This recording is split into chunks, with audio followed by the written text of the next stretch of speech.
Hello, welcome back to my channel. നമ്മളിന്ന് ദോശയുടെ കൂടെയും ഇഡലിയുടെ കൂടെയും ഒക്കെ കഴിക്കാൻ പറ്റുന്ന നല്ലൊരു ചമ്മന്തിയാണ് ഉണ്ടാക്കാൻ പോകുന്നത്. അപ്പോൾ വീഡിയോ കണ്ടിട്ട് ഇഷ്ടപ്പെട്ടാൽ ലൈക്ക് ചെയ്യാനും ഷെയർ ചെയ്യാനും സബ്സ്ക്രൈബ് ചെയ്യാനും മറക്കരുത്. അപ്പോൾ നമുക്ക് നേരെ വീഡിയോയിലേക്ക് കടക്കാം. അപ്പോൾ ഇതുണ്ടാക്കാനായി ഞാനിവിടെ 250 ml കപ്പിൽ 1.5 കപ്പ് തേങ്ങ ചിരകിയത് മിക്സിയുടെ ജാറിലേക്ക് ഇട്ട് കൊടുത്തിട്ടുണ്ട്. ഇനി നമ്മൾ ഇതിൽ എരിവിന് വേണ്ടി വറ്റൽമുളകാണ് ചേർക്കാൻ പോകുന്നത്. അപ്പോൾ ആദ്യം തന്നെ 2 വറ്റൽമുളക് ഇതുപോലെ സ്റ്റൗവിൽ ചുട്ടെടുക്കുന്നുണ്ട്.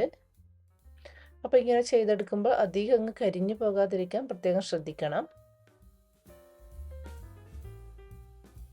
അപ്പോൾ നമ്മൾ ചുട്ടെടുത്ത 2 വറ്റൽമുളകും ഈ ഒരു മിക്സിയുടെ ജാറിലേക്ക് ചേർത്ത് കൊടുക്കുന്നുണ്ട്. ഇനി ഇതിലേക്ക് ചേർത്ത് കൊടുക്കുന്നത് 1 ടേബിൾ സ്പൂൺ കടലപ്പരിപ്പാണ്.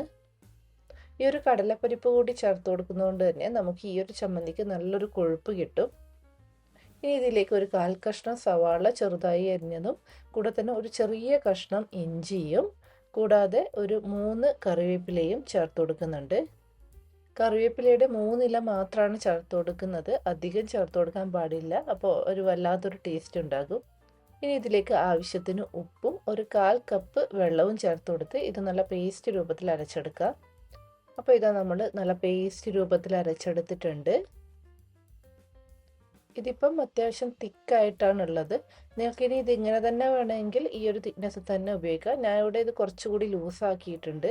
ഞാനിതിലേക്ക് ഏകദേശം ഒരു 4 ടേബിൾ സ്പൂൺ വെള്ളം കൂടി ചേർത്ത് കൊടുത്ത് ഒന്ന് ലൂസാക്കി എടുത്തിട്ടുണ്ട്. ഉപ്പ് നോക്കി ഉപ്പ് വേണമെങ്കിൽ ഈ സമയത്ത് ചേർത്ത് കൊടുക്കാവുന്നതാണ്. ഇനി ഇതിലേക്ക് നമുക്ക് താളിച്ചൊഴിക്കാം. അതിനായി ഇതുപോലൊരു പാത്രത്തിൽ വെളിച്ചെണ്ണ ഒഴിച്ച് ചൂടാകുമ്പോൾ അതിലേക്ക് 1/4 ടീസ്പൂൺ കടുക് ചേർത്ത് കൊടുക്കുന്നുണ്ട്.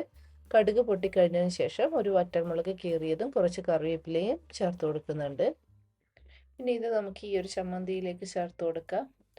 അപ്പോൾ നമ്മുടെ റെഡ് കളർ തേങ്ങാ ചമ്മന്തി ഇവിടെ റെഡി ആയിട്ടുണ്ട്. ഇനി ഇത് നമുക്ക് നല്ല ചൂട് ദോശയുടെ കൂടെയും ഇഡ്ഡലിയുടെ കൂടെയൊക്കെ കൂട്ടി കഴിക്കാൻ നല്ല ടേസ്റ്റാണ്. അപ്പോൾ നിങ്ങൾ ഇതുവരെയും തേങ്ങാ ചമ്മന്തി ഈ ഒരു രീതിയിൽ ഉണ്ടാക്കി നോക്കിയിട്ടില്ലെങ്കിൽ തീർച്ചയായും ഉണ്ടാക്കി നോക്കണം. എന്നിട്ട് അഭിപ്രായങ്ങൾ കമൻറ്റ് ചെയ്ത് അറിയിക്കണം.